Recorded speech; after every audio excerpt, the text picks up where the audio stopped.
Herkese merhabalar. Ben Ares Aslan. A-Markets için analist olarak görev yapıyorum.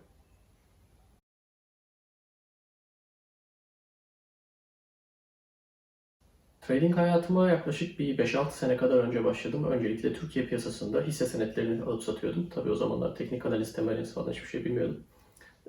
Biraz kazandım, sonra kaybettim.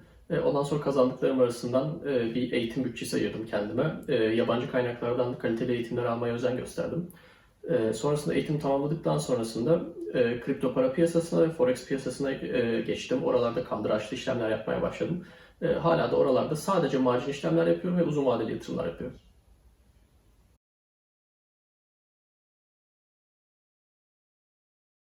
Karşılaştığım en büyük zorluk kesinlikle disiplindi. Psikolojik bir problemdi bu. Takip etmem gereken bazı risk ve sermaye yönetimi stratejileri olduğunu biliyordum. Kendi giriş stratejime, kendi trade stratejime uymam gerektiğini biliyordum. Kağıt üstüne yazmıştım, karşımda duruyordu. Ama mental olarak bunları takip etmekte zorluk yaşıyordum. Yani sermayemin en fazla %2'sini kaybedeceğimi o kağıda yazmıştım. Ama her işlemde yine %5, %10 kaybediyordum. Bazen daha fazla kaybediyordum. Ve para kaybetmemin yegane sebebi buydu aslında. Diğer problem de kesinlikle o disiplin sorununun işlemlere giriş ve çıkışlara etkisiydi. Yani girişler için farklı bir stratejim, çıkışlar için farklı bir stratejim vardı. Ancak bunu izleyecek disipline sahip değildim bir amatör trader olarak. Zaman içerisinde kaybettikçe, olgunlaştıkça bunları nasıl kontrol edeceğimi öğrendim. Nasıl disiplinli bir şekilde hareket edeceğimi öğrendim. Zaten bunu öğrendiğiniz gün bir şalter atıyor zihninizde ve para kazanmaya başlıyorsunuz.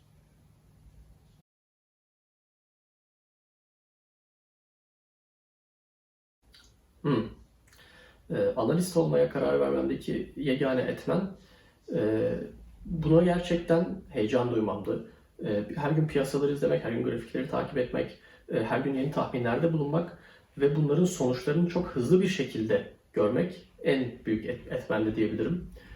Çünkü bir iş yapıyorsunuz, bir emek veriyorsunuz ve e, doğru yolda mısınız, değil misiniz bunu o gün içerisinde görebiliyorsunuz. Yükselecek dedim, yükseldi mi, yükselmedi mi? O sonucu net bir şekilde görebiliyorum. Birçok farklı meslekte sonuçları bu kadar hızlı göremiyorsunuz.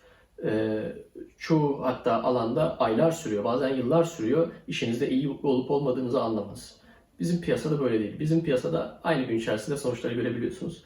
Bu hızlı süreç de beni çok tatmin ediyor açık konuşmam gerekirse ve beni bu işe bağlayan yegane şey de bu her gün öğrenme, gelişme ve kendini optimize edebilme potansiyeli diyebilirim.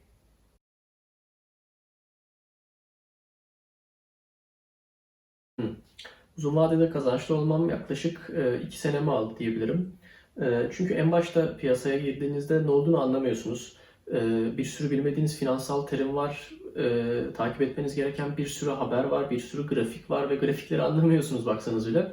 Ve bunların hepsine aşina olmanız zaman alıyor. Zaten aşağı yukarı 6 ay bir konuları öğrenmeniz alıyor. Ondan sonrasında 6 aydan sonra yavaş yavaş bu konularda uzmanlaşmaya başlıyorsunuz. Önce teknik analizi doğru düzgün yapmaya başlıyorsunuz. Sonra temel analizin fırsatları ve fiyatları nasıl etkilediğini görebiliyorsunuz. Sonrasında bunların hepsini birleştiriyorsunuz. Artık ikinci seneye geçtiğinizde yavaş yavaş e, eliniz otomatik olarak alışıyor. Grafiğe baktığınızda destek direnci çizmeden görebiliyorsunuz. Fiyatın nereden dönüş yapabileceğini otomatik olarak görüyorsunuz. Fibonacci seviyelerini görmeniz için artık çizgi çekmenize bile gerek kalmıyor. Yani grafiklerin başında yeteri kadar uzun zaman harcarsanız bu noktaya geliyorsunuz diyelim.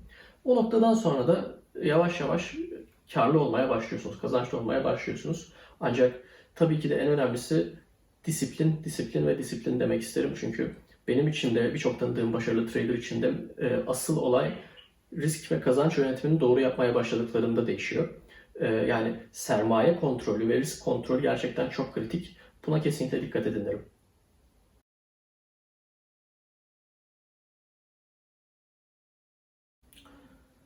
Yeni başlayan traderların benim gözlemlediğim kadarıyla yaptığı en büyük hata bu işe bir oyun gibi yaklaşıyor olmaları. Yani ne demeye çalışıyorum? Mesela çevrenizde duymuşsunuzdur. Forex oynamak, borsa oynamak derler. Bu bir oyun değil. Eğer ki buna bir oyun gibi yaklaşırsanız bir oyundan alacağınız sonuçları elde edersiniz. Buna ne zaman bir iş gibi yaklaşırsınız, ne zaman gerçekten bir gelir gider tablosu, bir iş planı, bir strateji kurmaya başlarsanız, bu işi ciddiye alırsınız, o zaman sizin için de işler değişecektir.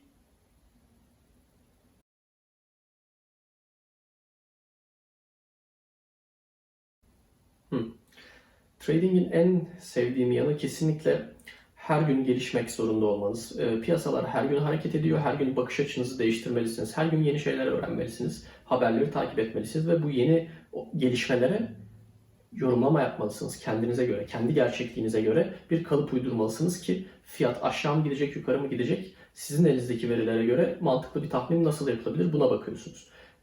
Dolayısıyla bu birçok meslekte olmayan bir şey getiriyor hayatınıza.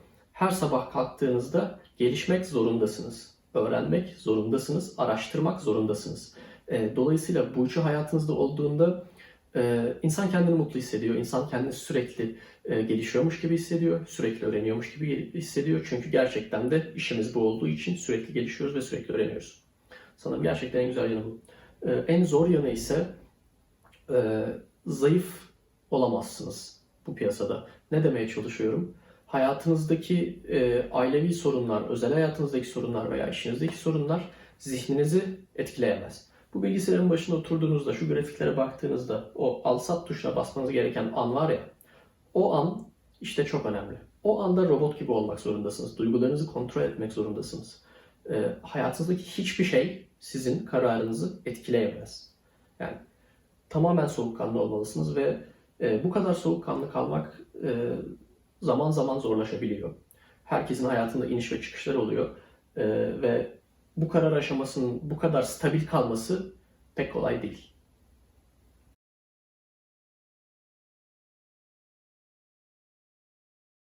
İşlem tarzından bahsetmek gerekirse, swing trade'e daha yakın bir işlem stratejisi izliyorum. Yani ne demek? Genellikle yüksek zaman diliminde 4 saat, 9 saat, bir gün ve bir hafta gibi grafiklere bakıyorum. Ve genelde ya 2 günlük ya bir haftalık işlemler elimde tutuyorum. Arada çok nadiren gün içerisinde böyle day trade, kısa vadeli işte 1-2 saatlik işlemlere girdiğimde oluyor tabii.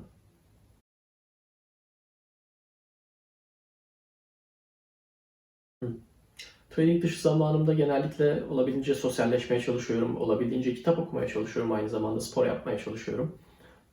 Çünkü grafikler gerçekten başınızı ağrıtıyor, sürekli önünde zaman geçirirsiniz ve biraz da sosyal hayattan uzaklaşmaya başlıyorsunuz. Bence tradingdeki başarının zaten yegane etmenlerden biri trade dışı zamanınızı nasıl geçirdiğinizle ilgili. Eğer ki hayatınızda dengeyi sağlam tutabilirseniz piyasalarda da yaptığınız işlemlerde dengeyi sağlam tutabiliyorsunuz. Kararlarınızı daha düzgün verebiliyorsunuz. Dolayısıyla eğer ki bir kişi başarılı trader olmaya çalışıyorsa bence aynı zamanda hayatında da başarılı olmalı. Hani hem sosyal hayatınızda hem kişisel gelişiminizde başarılı olmalısınız ki verdiğiniz kararlar sağlıklı ve kazançlı olsun.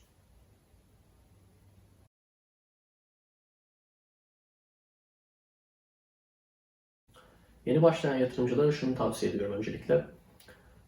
Kesinlikle eğitiminize çok önem verin. Hatta piyasaya yüksek meblağda bir para yatırmadan önce, gerçek bir hesapla işlem yapmaya başlamadan önce kesinlikle en az 3 ila 6 ay arasında kendinizi deneyin, eğitiminizi tamamlayın. Teknik analizi sular seller gibi bilmeniz gerekiyor. Temel analizi anında yorumlayabiliyor olmanız lazım. Piyasa dinamiklerini bilmeniz lazım. Forex piyasasında hangi günler işlem açılır, hangi günler hacim yüksek, hangi günler açılmaz, haber saatlerinde ne yapılır, eğer ki stop olursanız ne olacak, işleme nereden girmelisiniz, bu gibi soruların hepsini cevaplayabiliyor olmanız lazım. Ortada net bir oyun planınız olmalı, eğitiminiz tamamlanmış olmalı, stratejiniz test edilmiş olmalı. Yani back test yapmış olmalısınız.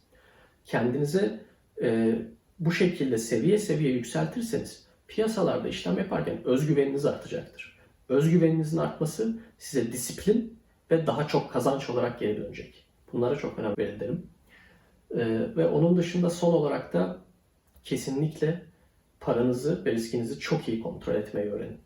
Piyasada %90 trader neden başarısız oluyor? Çünkü parayı kontrol etmeyi bilmiyorlar. Bir gün 1000 dolar kazanıp ertesi gün 5000 dolar kaybeden adam başarılı değildir. Olamaz. Veya 10 işlemden bir tanesi kazançlı oluyorsa başarılı değildir, olamaz. Sizin disiplinli bir şekilde uzun vadede nasıl karlı olacağınızı anlamanız gerekiyor. Buna göre bir oyun planı, buna göre bir strateji, size uygun bir strateji kurmanız gerekiyor diyebilirim. Teşekkürler.